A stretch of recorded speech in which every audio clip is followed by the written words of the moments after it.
What's up, guys? It's Ben with the Midnight American, and I want to welcome you guys again to remind you to please subscribe to this channel and ring the subscription bell if you happen to be on YouTube. And if you are on one of the other platforms, go ahead and subscribe there because this is still a pretty new channel and I'm getting things going. I don't have a big subscription base. I want you to be a part of things moving forward. Okay, so I saw this article here on Twitter, breaking. President Biden says he supports changing the filibuster rule to pass voting rights bills. Okay, and so this always, makes my red flag go up, and I start reading through this, and he says, I believe that the threat to our democracy is so grave that we must find a way to pass these voting rights bills, debate them, vote, let the majority prevail. Like anytime a Democrat starts pushing for something really, really hard, like we're just out of time and it's just got to happen now. The clock is ticking. You got to know that there's something is up here. Now, they're very, very smart. I'm not going to say that they're dumb. They're not. If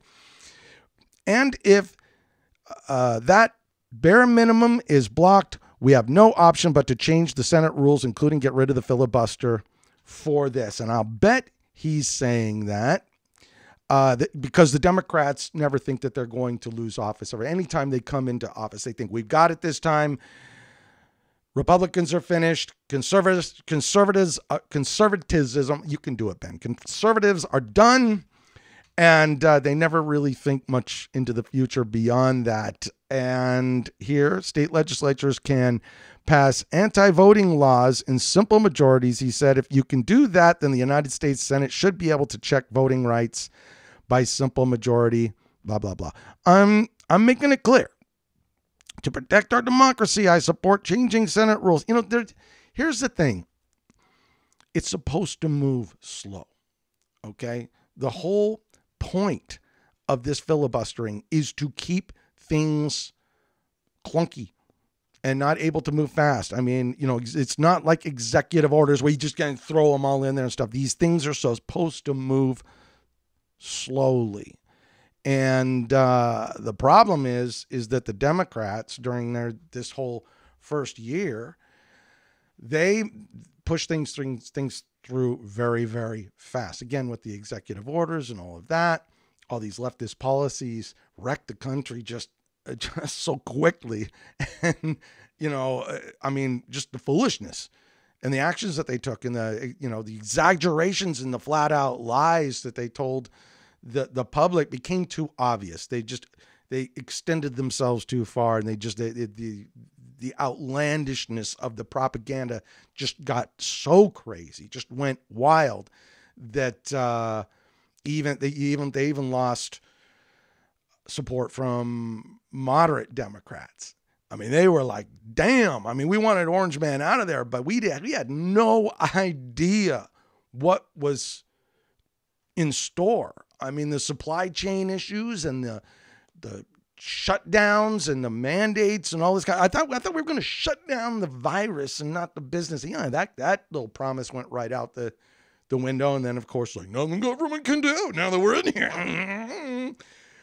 I mean, just, the fuel prices going through the roof, job losses, the open borders has just been driven everyone crazy. Tried to get Kamala down there. I just got too many things to do. Just can't do anything.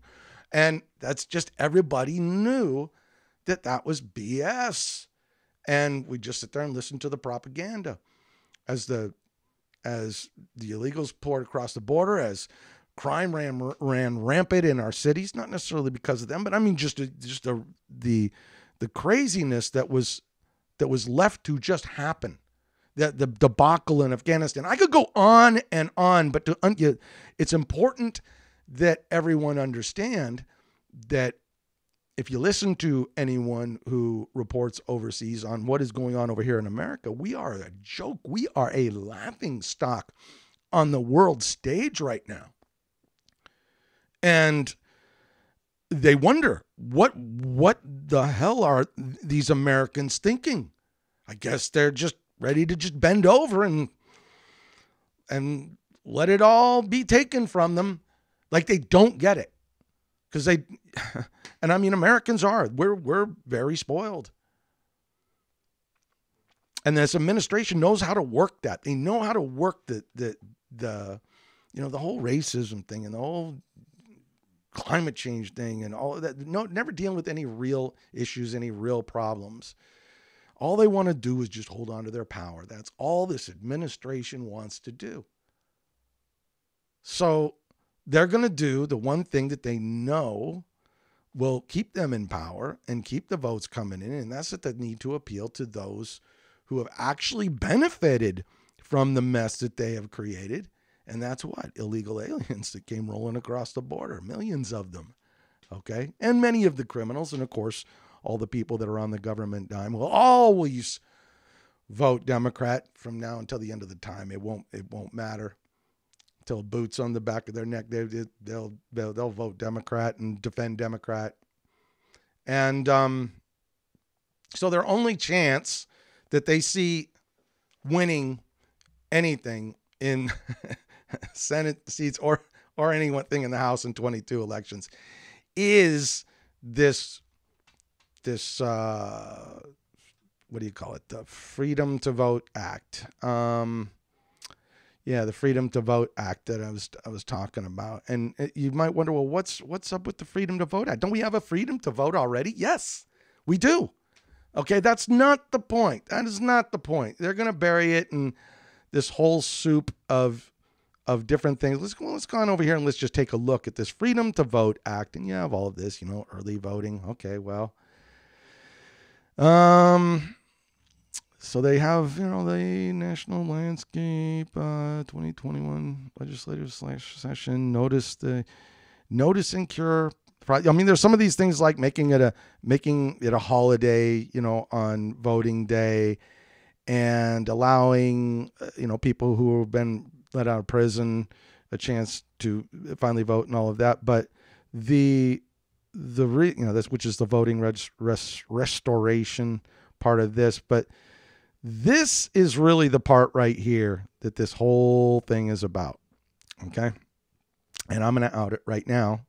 And the reason why they bury it in all this other mumbo jumbo, because it is the one that will affect Americans and America the most. The Freedom to Vote Act would leave it to each state to decide whether to require voter ID or not. But it would set guidelines on those states. See, all that, but anytime you say but, it's forget everything that happened before that. This is really what we want to say. It would set guidelines for those states that do choose to require voter ID.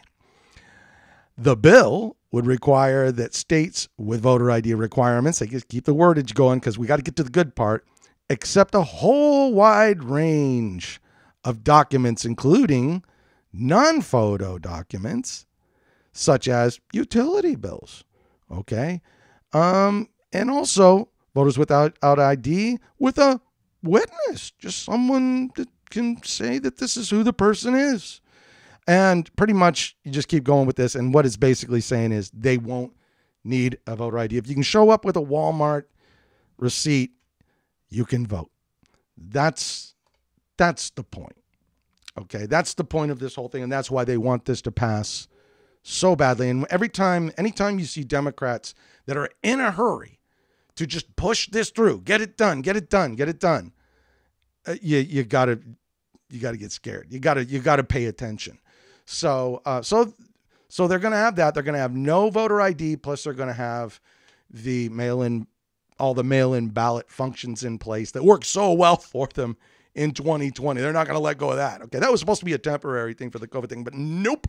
It's permanent from here on out because we won. And what else? And of course, he wants to support the filibuster because he wants to be able to push this through. And again, they never think that it could swing the other way one day. And hopefully, our senators are smart enough and wise enough and strong enough to keep this in play. The wheels of government are meant to move slow. Okay, that's we don't want things to change overnight, not especially not the way we've seen them change over this last year. And look, I'm sorry, and I can feel for illegal immigrants and illegal aliens that are here and that are trying to find a better life and all of that. But these are not American citizens. These are not people with IDs. If you are not if you don't have a voter ID, you shouldn't be able to vote. I mean, that's just how it is. And that is a secure election. By the way, it's not about making everything ridiculously convenient to vote. Convenience is not something you have the right to. And in 2022, who can't vote? Who can't get to a voting booth? My gosh. It's not like we were traveling by horse and wagon anymore. But they're acting like this is, like we're back in the civil rights era, and we're just not. We're not.